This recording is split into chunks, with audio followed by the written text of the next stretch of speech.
안녕하세요, 하이수지입니다. 예전에 제가 한번 구강세정기에 대한 영상을 만든 적이 있는데요. 예전에 비해서 확실히 구강세정기에 대해 잘 아시고 사용하시는 분들이 많아지신 것 같아요.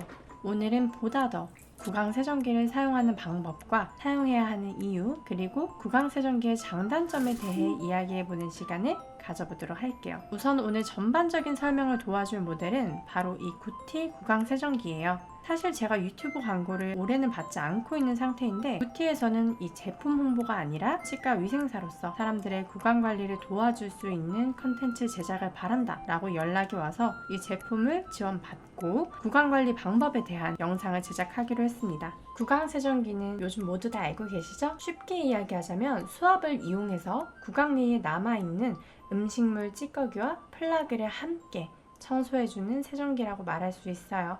하지만 요즘은 단순히 세정기의 기능을 넘어서서 잇몸 관리를 함께 도와줄 수 있는 구강 보조용품이다 라고 생각해 주시면 좋을 것 같아요. 예전에 제가 만든 영상에서는 이 구강 세정기를 꼭 사용해 주셨으면 좋겠다 하셨던 분들이 주로 교정하시는 분들, 임플란트나 보철이 많이 있으신 분들이었는데 이게 범위가 너무 좁은 것 같더라고요.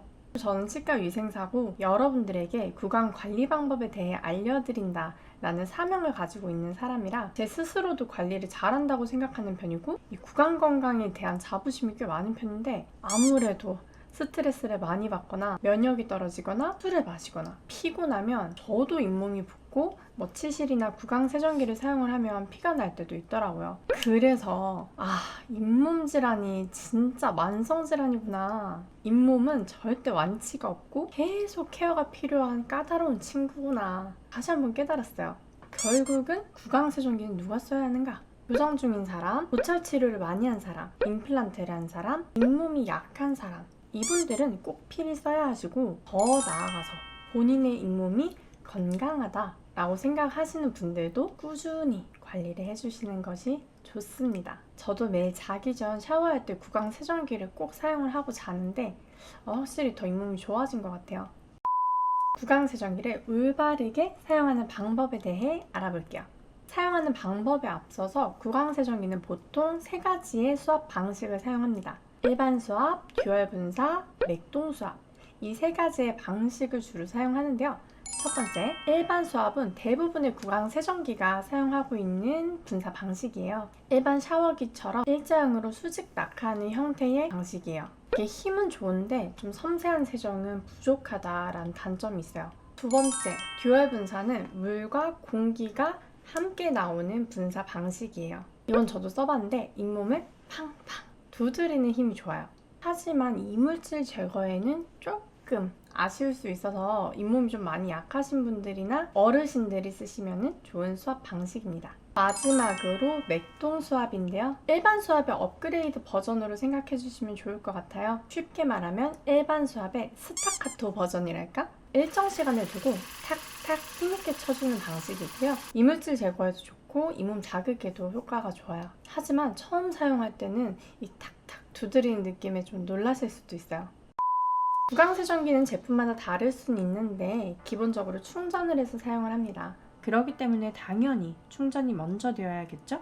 충전된 본체에 팁을 꽂고 물통에 물을 채워 사용합니다. 팁은 한 종류만 있는 제품도 있고, 이렇게 용도에 따라 팁이 구분되어 있는 제품도 있습니다. 이 제품의 경우 팁은 일반 세정 팁, 플라그 전용 팁, 그리고 치주 포켓 전용 팁, 이렇게 3가지로 구분이 되어 있고요. 모드는 3개, 버튼은 2개가 있네요. 아래 버튼이 모드를 변경하는 버튼이고 위 버튼이 작동 버튼이에요. 작동 버튼을 누르시면 이렇게 바로 나오기 때문에 사용하실 때 유의하셔야 합니다. 처음 사용하실 땐 소프트 모드로 사용하시면서 수압과 사용 방법에 적응을 하시는 것이 좋고요. 적응하신 이후에는 노멀 모드, 그리고 잇몸을 마사지하고 혈액순환을 촉진시키고자 할 땐 펄스 모드로 두시고 사용하시면 됩니다. 팁에 대한 이해가 되셨다면 물통에 물을 가득 채워주세요. 그리고 치아와 잇몸에 팁을 위치시킨 다음 작동 버튼을 누릅니다. 치아와 잇몸 라인에 따라 세정을 해주시면 끝! 매우 간단하죠? 보통은 일반 세정 팁으로 전반적인 케어가 가능하지만 교정을 하고 계신 분들은 이 팁을 이용해서 장치 주변부를 청소해 주시면 장치 주위에 남아있는 음식물과 플라그 제거에 효과적이고, 임플란트나 보철을 하신 분들은 치아와 잇몸 경계 부위나 잇몸 상태에 따라서 치주 포켓 전용 팁을 이용하여 잇몸 깊숙이 관리해 주시는 것도 많은 도움이 됩니다. 사용을 하실 땐 고개를 살짝 숙인 상태에서 입을 다물고 사용을 해주셔야 하고요. 그렇지 않으면 이렇게 구강 세정기로 세수를 해야 할 수도 있습니다. 이게 생각보다 꽤 따갑거든요.